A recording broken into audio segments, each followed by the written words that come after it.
Kau tarik lagi omonganmu. Kau jaga lisanmu. Kami tidak mau ngasih tahu kamu tentang lawang awang. Ya berarti tidak baik, tidak boleh. Bukan berarti kami membiarkan kamu untuk mencari tahu sendiri. Apalagi sampai kau masuk ke sana. Kami tidak mau anggota keluarga kami satu persatu pergi meninggalkan kami melalui lawang awang. Kau mau tahu apa itu lawang awang? Kau mau tahu apa yang terjadi kepada almarhum bapakmu? Dan nih, salah satu contoh. Salah satu contoh orang yang tidak mau mendengarkan kata orang tua dan selalu mengikuti hawa nafsu duniawinya. Inilah korban dari lawang awang. Bismillahirrahmanirrahim. Assalamualaikum warahmatullahi wabarakatuh. Kembali lagi bersama saya, Rio Wijaya, di sebuah kisah misteri.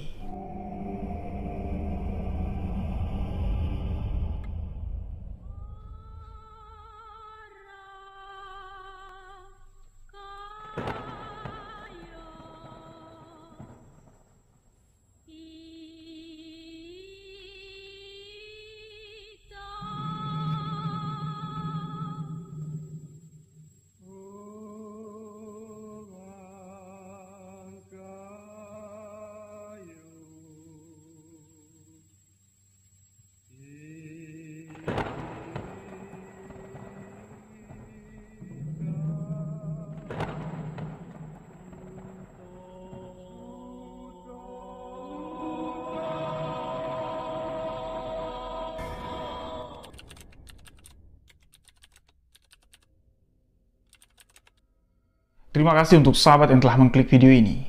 Terima kasih untuk sahabat yang telah memberikan dukungan, memberikan support agar channel ini dapat berkembang. Untuk sahabat yang baru bergabung, baru mendengarkan kisah misteri yang saya ceritakan, sahabat boleh mengklik tombol subscribe, aktifkan notifikasi loncengnya, dan jangan lupa bagikan video sebuah kisah misteri ke akun sosial media sahabat-sahabat semua. Untuk lebih akrab dengan saya, sahabat boleh follow akun Instagram pribadi saya di rio.wijaya91, follow juga TikTok rio.wijaya91 dan Rio Wijaya Makan-Makan. Untuk sahabat yang ingin berbagi cerita pengalaman misteri, boleh tuliskan ceritanya lalu kirimkan ke alamat email sebuahkisahmisteri@gmail.com. Insya Allah kisah kiriman sahabat akan saya bawakan di video sebuah kisah misteri selanjutnya. Dan di video kali ini, sebuah kisah kiriman dari Mbak Sukma akan saya bawakan, akan saya ceritakan untuk sahabat-sahabat semua. Mbak Sukma menceritakan kejadian misteri yang dialami Mbak Sukma bersama abang laki-lakinya yang bernama Bang Fadli. Jadi, Mbak Sukma dan Bang Fadli ini sedari kecil mereka sudah tinggal bersama kakek dan neneknya. Ayah dari Mbak Sukma dan Bang Fadli ini sudah meninggal ketika Mbak Sukma berusia 5 tahun. Dan ketika kejadian misteri ini dialami oleh Mbak Sukma, usia beliau baru 9 masuk 10 tahun, sedangkan Bang Fadli usianya kurang lebih sekitar 16 masuk ke 17 tahun. Sedangkan ibu dari mereka berdua ini pergi meninggalkan Mbak Sukma dan Bang Fadli, entah kemana tidak tahu. Jadi ketika bapak Mbak Sukma meninggal, kurang lebih sekitar setahun lah setelah bapaknya meninggal, ibu Mbak Sukma dan Bang Fadli ini izin sama kakek dan nenek Mbak Sukma, ayah dan ibu almarhum bapaknya Mbak Sukma ya, kakek dan nenek sebelah bapak ya, jatuhnya. Ini alasannya mau cari kerja keluar kota. Nah, dari situlah ya, sampai ketika Mbak Sukma menikah sampai punya anak ya, ini tidak pernah lagi ketemu dengan sang ibu. Rumornya, kabar-kabar dari tetangga, banyak yang melihat, banyak yang pernah jumpa ibu Mbak Sukma ini sudah menikah dengan laki-laki lain. Jadi alasannya itu bukan mau cari kerja, tapi ya mau menikah dengan laki-laki tersebut. Ya sudahlah, Mbak Sukma tidak panjang lebar menuliskan cerita tentang bagian itu. Mbak Sukma di sini hanya ingin menceritakan kejadian misteri yang dialaminya ketika masih berusia 9-10 tahun itu. Nah, ketika tinggal bersama kakek dan nenek, Mbak Sukma ini selalu ngintilin abangnya kemanapun abangnya pergi. Karena di rumah itu ndak ada teman lagi. Ya, main sama kakek, kakek sibuk ke sawah. Begitu juga dengan nenek. Kalau ndak ngintilin abang, Sukma ini sendirian di rumah, sahabat-sahabat. Adalah teman-teman tetangga-tetangga yang sebaya sama Sukma. Tapi Sukma kecil, ya, Sukma waktu kecil ini lebih memilih untuk bermain dengan abangnya. Sedangkan Fadli, pada saat itu kan usianya sudah dewasa ya, sahabat-sahabat, udah remaja lah, 16-17 tahun itu. Tentunya pergaulannya udah ya beda, apalagi nih adik perempuan. Sering Fadli ini meninggalkan Sukma di tempat temannya Fadli yang punya adik cewek. Nah, barulah Fadli ini main bersama teman-temannya.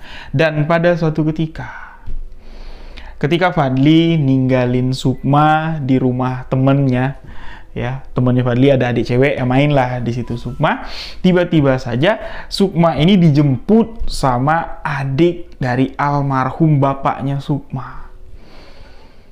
Jadi entah tahu dari mana lah, ya, adik bapaknya Sukma ini ya, tiba-tiba datang ke rumah temannya si Bang Fadli, langsung nyamperin Sukma.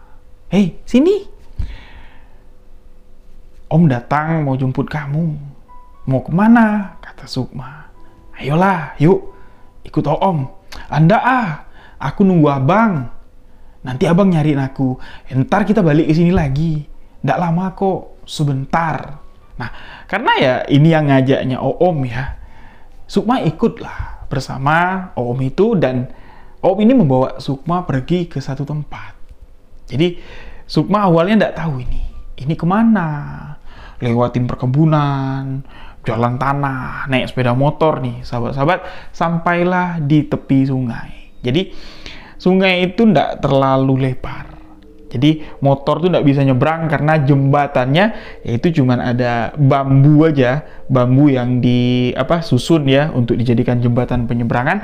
Otomatis kan motor ndak bisa lewat. Nah, ketika memarkirkan motor di tepi sungai, Sukma ini bertanya sama si Om ini, "Kita mau kemana, Om?" "Tuh, ke sana, ke kebun temennya Om sebentar." "Ngapain?"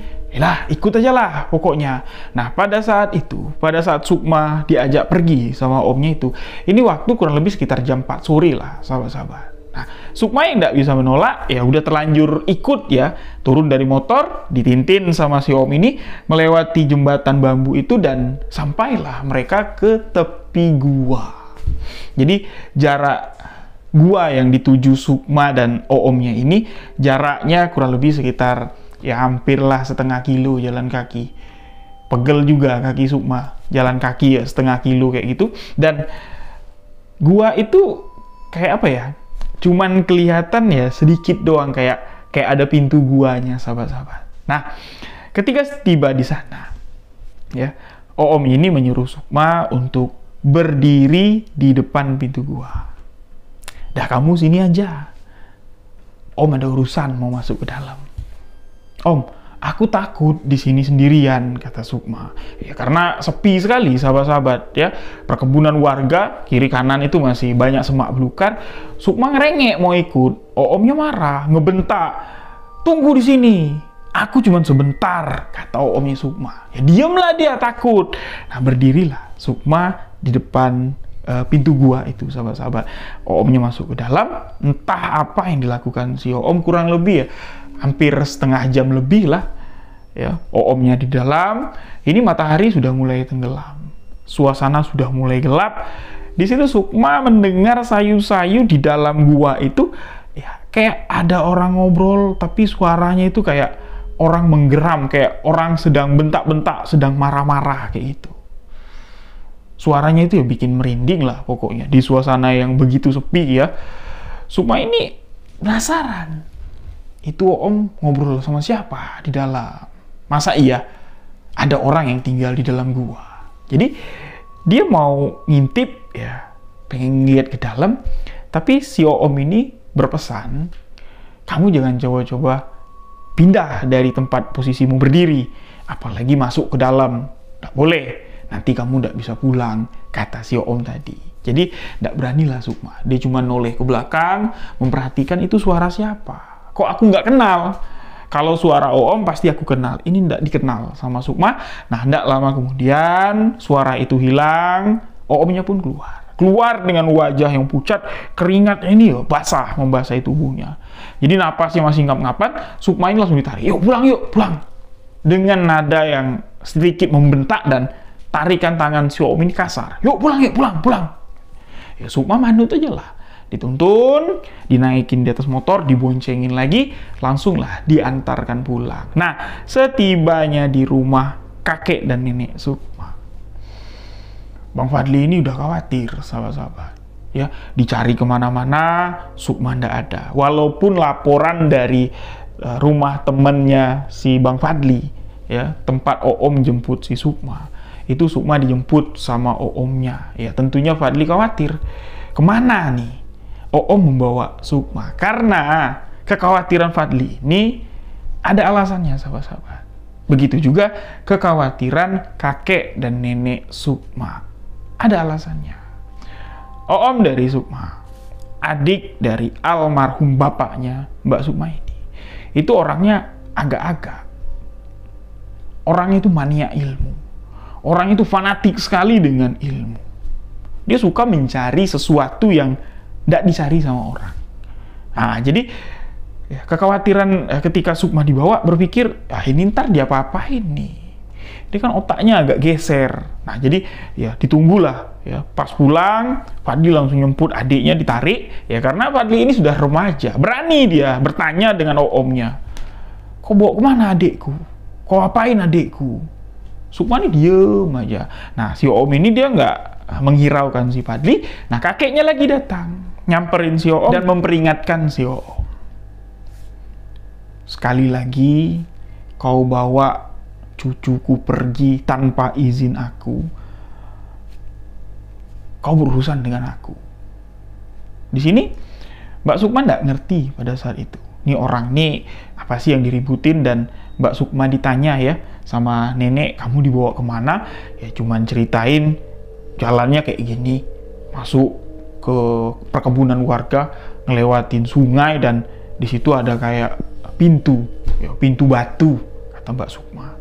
Nah, disitulah aku disuruh nunggu, nggak tahu Om ngapain di dalam situ. Nah, mendengar itu, ya, kakek dan neneknya Mbak Sukma ini mewanti-wanti Mbak Sukma.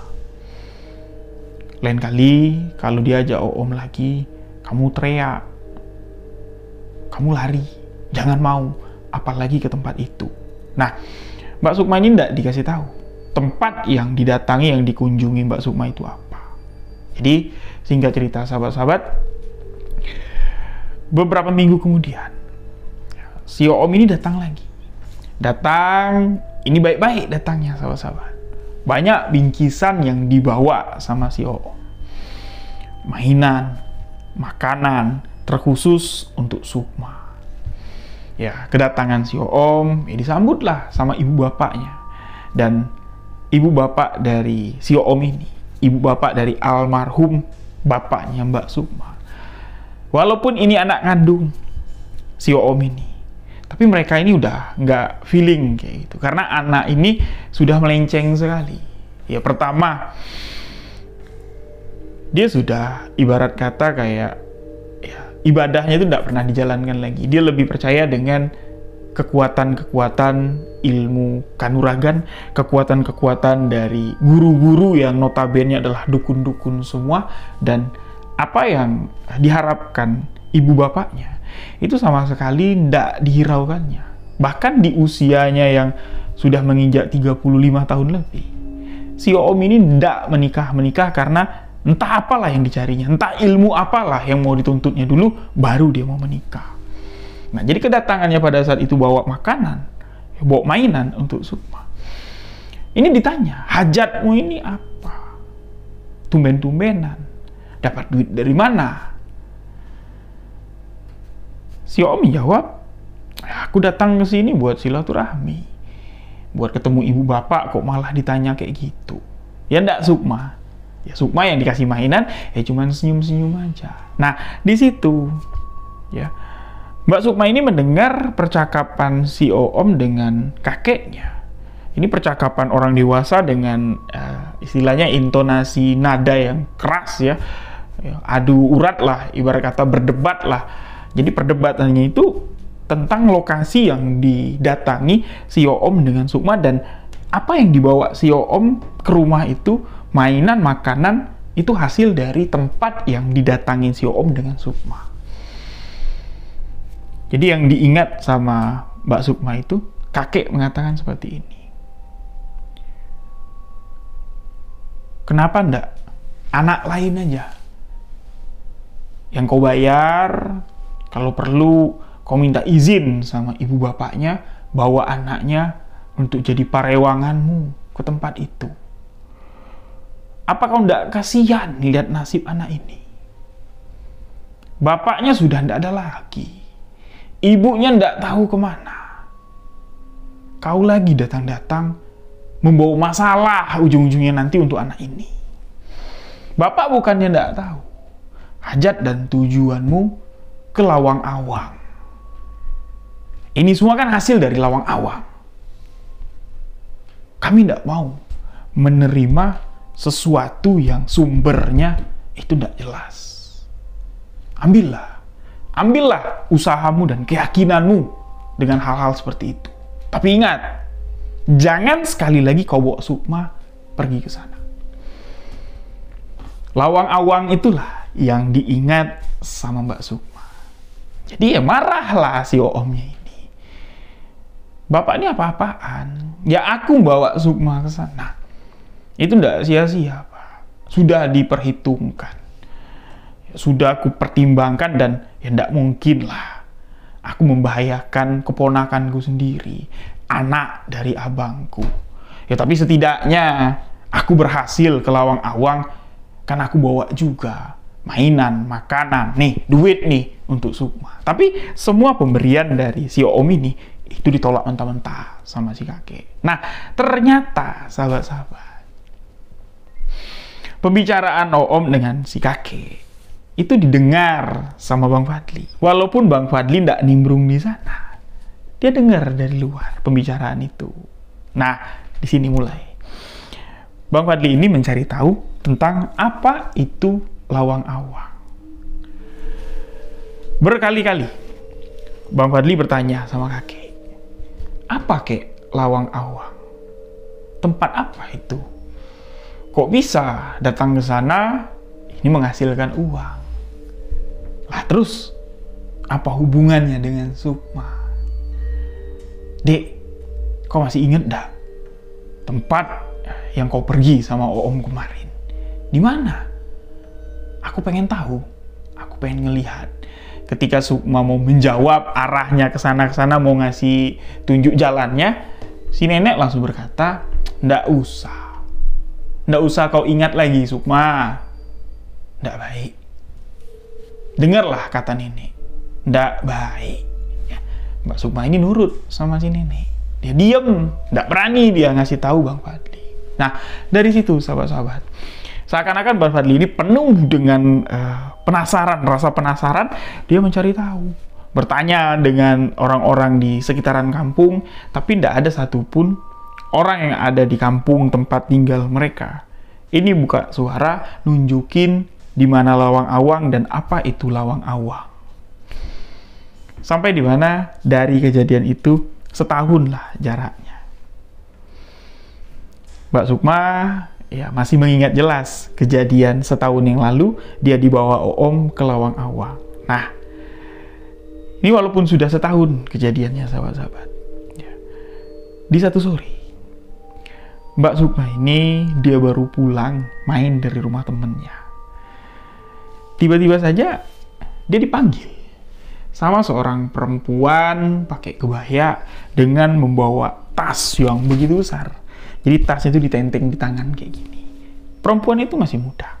Mungkin kalau ibunya Mbak Sukma ada, ya sebaya ibunya Mbak Sukma lah. Perempuan itu manggil, sini. Sini dekat aku. Mbak Sukma nggak mau. Nggak, aku mau pulang. Nggak apa-apa. Sinilah. Kamu mau ini nggak? Nah, mau ini ndak tuh dia seperti mau mengeluarkan sesuatu dari tas besarnya. Ya Mbak Sukma ini mau aja dikasih, ya. Entah apa itu yang dikasih, ya ngedeket lah Mbak Sukma ini. Ngedeket, dan ketika perempuan itu mengeluarkan sesuatu dari tasnya yang mau diberikan sama Mbak Sukma, dikeluarin, dan ketika dapat dilihat sama Mbak Sukma, itu ada boneka yang terbuat dari ukiran kayu. Ukurannya ya seukuran botol aqua, ya, botol air mineral. Nih, untuk kamu. Mbak Sukma melihat itu bukannya senang, takut dia, serem gitu. Ukiran kayu, wajahnya ndak ada, cuman berbentuk orang. Nah, jadi dikembalikan lagi boneka ukiran kayu itu sama perempuan yang memberikannya. Mbak Sukma langsung lari pulang. Nah, setibanya di rumah, Mbak Sukma ini bercerita sama neneknya. Nek, tadi barusan aku jalan pulang, aku ketemu sama ibu-ibu. Dia manggil aku, dia bilang mau ngasih aku sesuatu.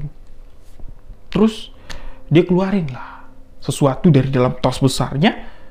Aku deketin, aku dikasih, ya aku terima. Pas aku lihat, pas sudah kepegang sama aku, menakutkan, Nek. Apa yang menakutkan? Kata neneknya Mbak Sukma. Yang dikasihnya itu, boneka tapi dari kayu.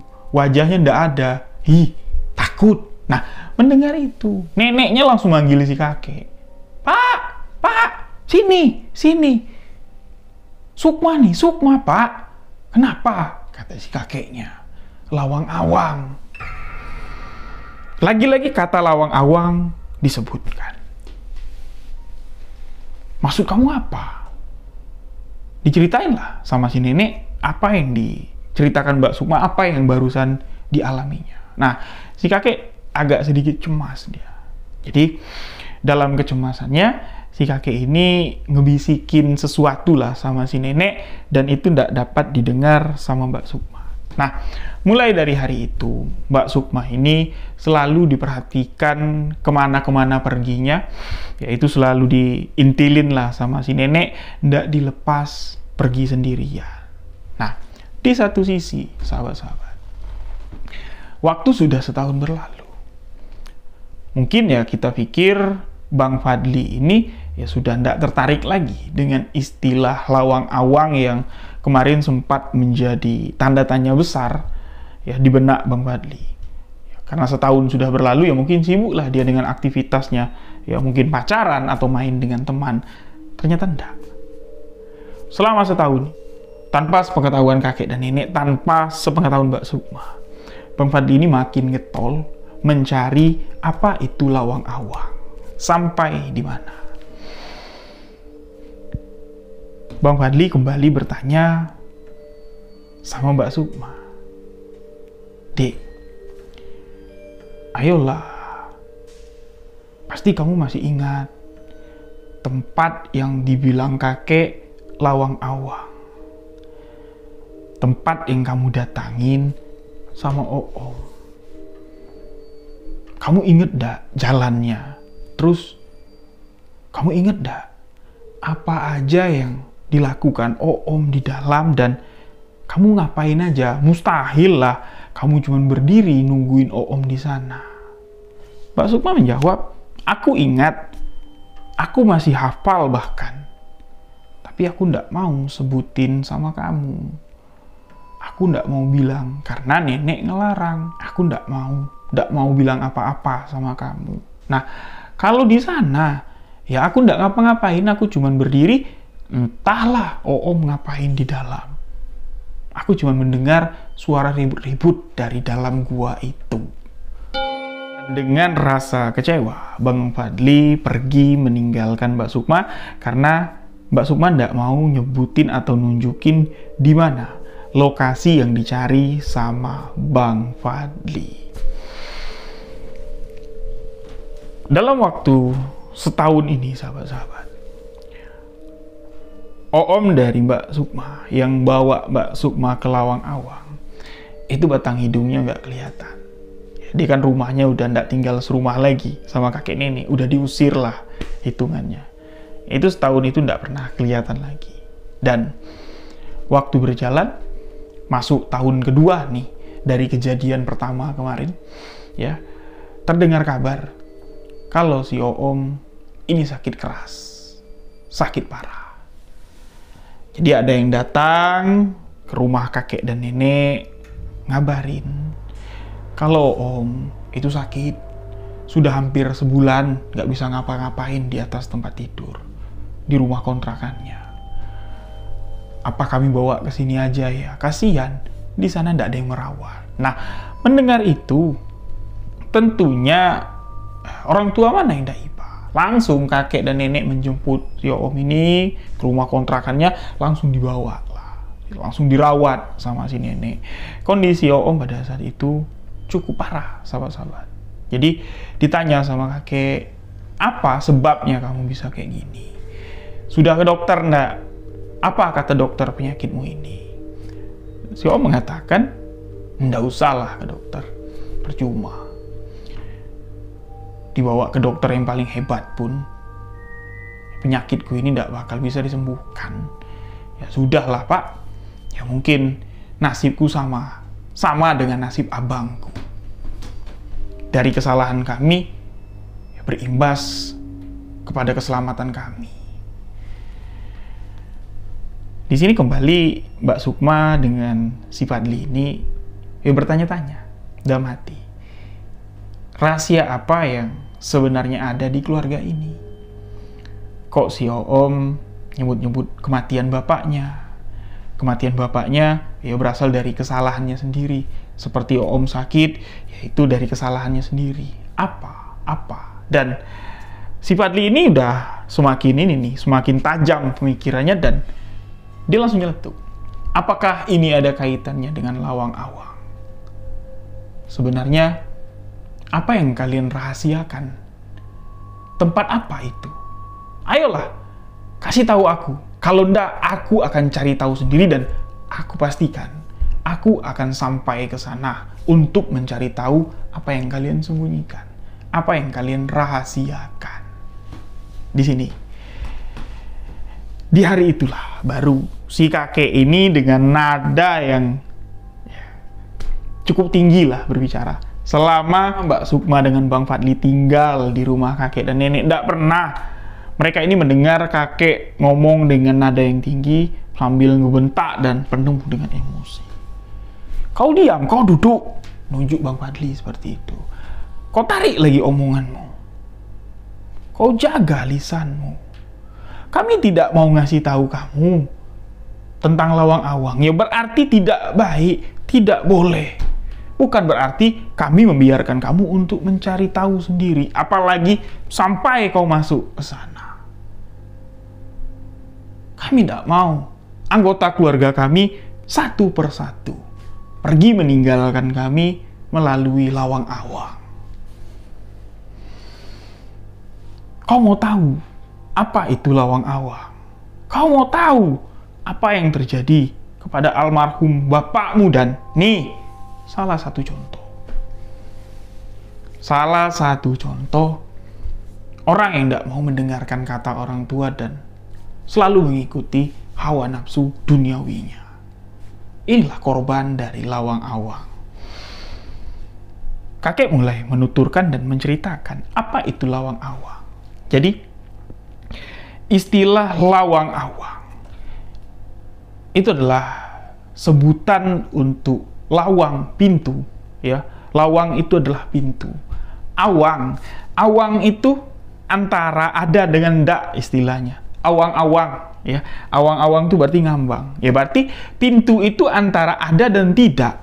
Pintu itu antara nyata dan tidak. Makanya disebut lawang awang. Banyak yang mengetahui di mana lokasi lawang awang, tapi tidak semua. Tidak semua orang yang tahu lokasi lawang awang dapat masuk atau dapat menemukan pintu lawang awang. Kekuatan gaib yang ada di sana begitu besar. Aku yakin seluruh warga desa yang ada di sini tahu sejarah atau tahu cerita lawang awang, tapi tidak sampai 5% lah mungkin mereka yang pernah melihat lawang awang dan pernah datang ke lawang awang. Dan rata-rata setiap yang sudah masuk melewati lawang awang, ketika keluar pastilah mereka mendapatkan kebahagiaan. Namun kebahagiaan yang mereka bawa keluar dari lawang awang, itulah awal bencana, seperti pamanmu ini dan seperti bapakmu. Kepergian bapakmu itu ada kaitannya dengan lawang awang. Kepergian bapakmu itu ada kaitannya dengan lawang awang. Dan terus kakek menceritakan tentang apa itu lawang awang. Lawang awang itu dipercaya adalah pintu. Pintu untuk para pencari kekayaan, para pencari kenikmatan duniawi. Lawang awang dapat dimasuki ketika orang yang masuk ke dalam lawang awang itu sudah melakukan rangkaian-rangkaian ritual, dan kuncinya ketika ada yang berniat mau masuk ke dalam lawang awang, mereka harus membawa bocah ingusan untuk menjaga pintu lawang awang ketika dimasuki. Ketika mereka masuk sendiri ke dalam lawang awang, dapat dipastikan mereka tidak akan dapat keluar selamanya. Mereka akan hilang begitu saja. Namun, ketika ada bocah ingusan yang berdiri di depan lawang awang dan ada yang masuk ke dalam, kemungkinan besar yang masuk ke dalam itu akan dapat mencari apa yang dicarinya dan membawa keluar apa yang dicarinya tersebut. Baik itu ilmu kanuragan, ilmu kebal, ilmu pelet, baik itu harta, emas, intan, kejayaan, semua ada di dalam lawang awang. Menurut legenda, menurut cerita orang-orang yang pernah masuk, yang berhasil keluar dari lawang awang, pintu yang berbentuk pintu gua ya, yang cuman lingkaran kecil, ketika kita 3 langkah masuk melewati pintu depannya lah istilahnya, 3 langkah masuk, itu kita akan menemui 10 cabang, 10 pintu gua lagi. Dan ya kita pilih, kita mau melewati pintu gua yang mana, hajat kita nih mau apa.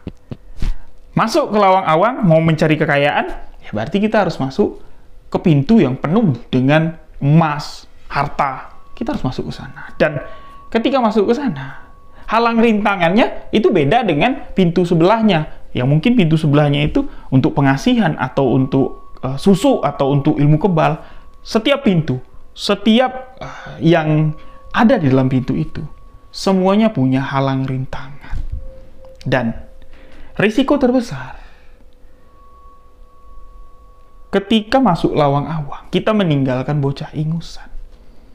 Itu resiko terbesarnya bukan sama yang masuk ke dalam ini, bukan. Tapi si bocah ingusan ini yang sangat beresiko besar. Lawang awang itu punya filosofi atau punya istilahnya punya semboyan. Satu masuk, satu keluar, satu pulang, dan yang satu harus tinggal.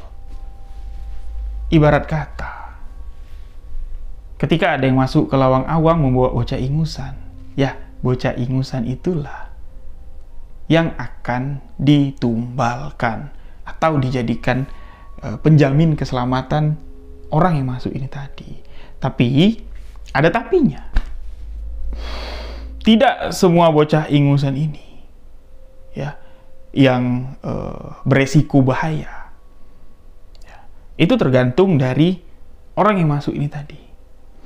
Apakah ketika di dalam dia mengambil barang-barang atau mengambil sesuatu dari setiap pintu yang ada di dalam, ya 10 cabang pintu di Lawang Awang itu, apakah ketika dia ngambil ada perjanjian, ada ikatan?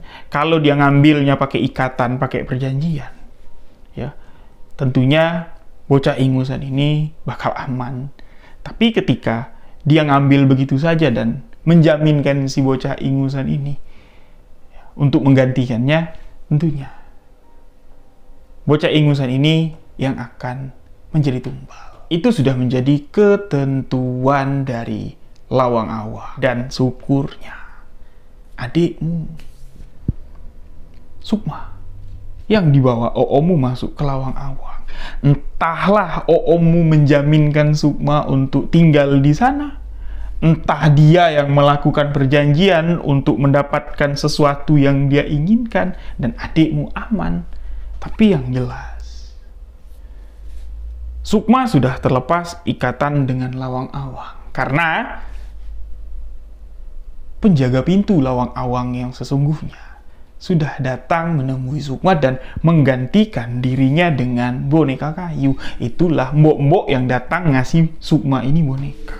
Ya berarti Sukma ini bebas dari ikatan Lawang Awang dan Oomnya, yang akan kembali ke Lawang Awang menjadi budak dari alam gaib pintu kegelapan. Makanya dari itu, kami warga desa, terutama tua-tua Tengganai lah, orang-orang tua yang ada di sini, kami sudah bersumpah kisah atau keberadaan Lawang Awang itu sudah kami tutup dari cerita kampung ini. Lawang Awang itu kalau sudah tidak ada yang nyebut lagi, itu tidak bakal muncul lagi. Karena tidak ada yang membutuhkannya, ya dia tidak bakal muncul. Karena untuk memunculkan Lawang Awang itu perlu serangkaian ritual, seperti apa yang dilakukan almarhum bapakmu dulu. Bapakmu salah satu yang membangkitkan Lawang Awang di era-era sekarang. Bapakmu dan 4 orang temannya, mereka yang diperbudak oleh nafsu duniawi. Diceritakan sama si kakek, sebelum bapakmu itu gila judi, sebelum bapakmu kenal dengan ibumu, aku ini terkenal di kampung ini, punya banyak sawah, punya banyak lembu, punya banyak kambing, hewan ternakku banyak. Tapi setelah bapakmu kenal dengan pergaulan dunia, mabuk, berjudi, sampai menikah dengan ibumu, bapakmu itu tidak bisa nyari duit. Ditambah lagi, gaya hidup bapakmu ditiru sama adiknya, sama ommu. Habislah hartaku. Tapi ya sudah, harta seorang ayah tentunya memang untuk anak. Ya habiskanlah asal kalian senang. Tapi tidak sampai di situ saja.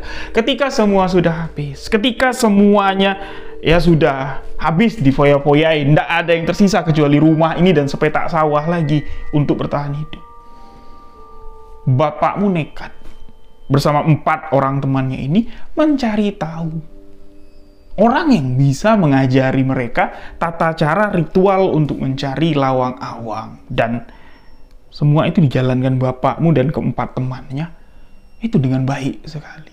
Mereka memang punya tekad dan mereka memang yakin ya, hal-hal gila yang mereka lakukan itu akan berbuah manis. Dan harapan mereka memang terwujud. Bapakmu masuk ke Lawang Awang itu untuk mendapatkan kekayaan. Dan hasil kekayaan yang didapat bapakmu dari Lawang Awang itu semuanya habis di atas meja judi. Dan sebelum bapakmu menghembuskan nafas terakhir, tak ada satupun harta kekayaan dari Lawang Awang yang dicarinya atau yang didapatkannya itu melekat di tubuhnya. Habis semua. Tidak ada yang tersisa, dan ketika semua habis, nyawanya pun berangkat. Bapakmu meninggal dan 3 orang teman bapakmu bernasib sama. Di antara 3 ini, ada yang ngambil ilmu kebal. Matinya, itu matinya bukannya kebal dia, malah matinya itu ya mati berdarah. Ibarat kata 3-4 tahun dia kebal, tapi ketika habis sudah masanya, kebalnya hilang, ya matinya itu mati berdarah. Ada yang ngambil pengasihan, ya nasibnya tidak kalah tragis. Meninggalnya dengan cara yang ya tidak usahlah kita sebutkan, dengan penyakit yang amit-amit cabang bayi, penyakit kelamin. Jadi apa yang didapat dari lawang awang? Ya itu cuma sekedar kenikmatan sementara menjelang penderitaan dan siksa itu pasti akan datang ke mereka-mereka seperti pamanmu ini. Apa yang kau ambil dari lawang awang? Harta. Apa yang tersisa sekarang dari harta lawang awangmu yang baru setahun kau nikmati? Sekarang kau lihat dirimu. Apakah sanggup kau mengobati dirimu sendiri dengan kekayaan yang kemarin kau dapat dari lawang awang? Tidak. Sekarang apa yang kau perbuat sekarang? Tidak ada bisa apa-apa lagi kan? Atau mau pergi lagi ke lawang awang minta kesembuhan? Pergilah ke sana, kujamin. Tempat yang kau datangi kemarin, itu sudah tidak ada lagi lawang awang. Karena 1 orang cuma dapat sekali masuk ke dalam lawang awang. Lawang awang itu adalah di situ tapi nggak kelihatan. Jadi ya, Om dari Mbak Sukma dan Bang Fadli ini ya nggak bisa berbuat apa-apa lagi kecuali menangis dan meminta ampun, minta tobat. Nah, di sini sahabat-sahabat, ketika si Om ini tinggal serumah dengan Bang Fadli dengan Mbak Sukma, menjelang ajal menjemput, paman ini selalu merasa ketakutan. Seakan-akan yang datang mendekati paman itu bukan malaikat, melainkan demit dengan sosok yang mengerikan. Minta ampun, ya aku nggak mau ikut, aku masih mau hidup. Bapak, ampun Pak, ampun ya Allah. Tapi apa daya? Allah Subhanahu wa Ta'ala bukan tidak mau membantu, tapi apa yang telah diperbuat, yang telah dilakukan oleh paman, oleh Om, adik dari almarhum bapaknya Mbak Sukma dan Bang Fadli, ini adalah perbuatan yang sangat dibenci Allah Subhanahu wa Ta'ala, yaitu musyrik, menduakan Sang Pencipta, meminta selain kepada Allah Subhanahu wa Ta'ala. Menjelang ajal menjemput, penderitaan demi penderitaan, bukan hari demi hari penderitaan yang dirasakan oleh si Om ini, detik demi detik menjelang ajal menjemput, tangis air mata itu tidak berhenti keluar. Ucapan ampun, menjerit minta tolong itu tidak lepaslah dari mulutnya. Dituntun untuk istighfar, dituntun untuk bertobat. Seakan-akan lisan ini tidak mau nurut. Ya, dituntun istighfar, astagfirullahaladzim, dia malah teriak anjing, maaf ya. Dituntun istighfar, malah dia berteriak, tolong, aku mati. Seakan-akan lisannya ini menolak untuk mengucapkan kalimat-kalimat tauhid. Dan ketika ajal menjemput, jasad dari almarhum Om ini tadi itu beda dengan jasad pada umum, mayit-mayit pada umumnya yang menguning.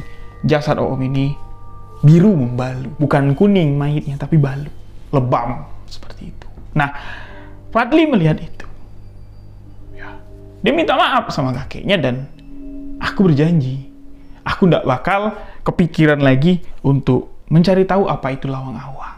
Nah, Mbak Sukma,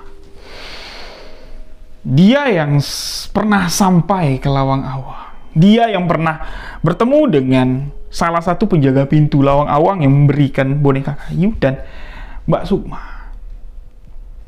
dalam setiap tahun ya, menjelang usianya masuk ke 26 ya, seingat Mbak Sukma, di setiap setahun sekali pastilah Mbak Sukma ini didatangi oleh seorang perempuan yang perwujudannya, yang wajahnya itu berbeda-beda, tapi tetap ya memberikan Mbak Sukma ini sesuatu yang ya bentuknya itu adalah ukiran boneka kayu. Ada ukurannya besar, ada ukurannya kecil. Dan itu bukan mimpi, itu bukan istilahnya di dalam alam bawah sadar, itu nyata. Jadi di pasar nih, Mbak Sukma lagi sibuk-sibuk belanja, tiba-tiba ada yang nyenggolnya pakai siku. Sini, ikut. Diikutin sama Mbak Sukma dan lagi-lagi dia ngeluarin. Nih, untuk kamu. Dibuang langsung sama Mbak Sukma dan dia lari. Nah, itu tandanya apa? Itu maksudnya apa? Nggak ada yang dapat menjawab. Kok sampai diikutin berkali-kali? Setiap tahun datang, kayak gitu. Nah, jadi itu adalah masih menjadi misteri untuk Mbak Sukma dan untuk keluarga dari Mbak Sukma. Nah, di sini juga lah ternyata sahabat-sahabat Mbak Sukma ini baru tahu dia kalau kepergian almarhum ayah atau bapak dari Mbak Sukma ini ada kaitannya dengan si Lawang Awang, tempat Mbak Sukma datang dibawa sama si Oom. Nah, yang uniknya lagi ya, setelah Mbak Sukma ini tumbuh dewasa, ya, dia ingin membuktikan apa yang diucapkan kakek kalau orang cuma dapat sekali ya sampai ke depan Lawang Awang atau masuk ke Lawang Awang. Mbak Sukma ini ngajak Bang Fadli, yuk Bang, ikut aku yuk. Nggak dibilang kalau mau ke Lawang Awang, jadi ikut aku yuk. Nah, jadi diajak melewati jalan, melewati sungai ya, melewati titian dari bambu, dan setibanya, seingat Mbak Sukma nih, berjalan sekian menit lah atau sekian meter gitu ya. Ini sampai ke Lawang Awang. Nah, setibanya di sana itu nggak ada apa-apa, kosong, cuman semak belukar. Berarti apa yang dikatakan kakek memang betul. Lawang Awang cuma dapat ditemui sekali dalam seumur hidup. Dan ketika kita bertemu dengan Lawang Awang, jangan pernah berpikir untuk masuk ke dalam Lawang Awang. Inilah sebuah kisah misteri Lawang Awang. Pintu yang dicari-cari pelaku pesugihan. Di dalam itu, harta kekayaan menunggu para manusia-manusia yang serakah, manusia-manusia yang berpikir pendek untuk mendapatkan harta dengan jalan pesugihan. Demikian sebuah kisah misteri kali ini. Jika ada salah kata, salah ucap dalam penyampaian kisah ini, mohon dimaafkan. Terima kasih Mbak Sukma, Bang Fadli, sehat selalu. Terima kasih untuk sahabat misteri yang sudah mendengarkan kisah ini. Yang punya cerita boleh kirim ke alamat email sebuahkisahmisteri@gmail.com, dan untuk yang mau bertanya-tanya atau konsultasi bisa hubungi WhatsApp admin yang ada di bawah ini. Yuk, saya akan merespon sahabat-sahabat semua. Insya Allah kita bisa berkomunikasi melalui WhatsApp. Terima kasih. Wabillahi taufiq wal hidayah. Wassalamualaikum warahmatullahi wabarakatuh. Salam sahabat misteri.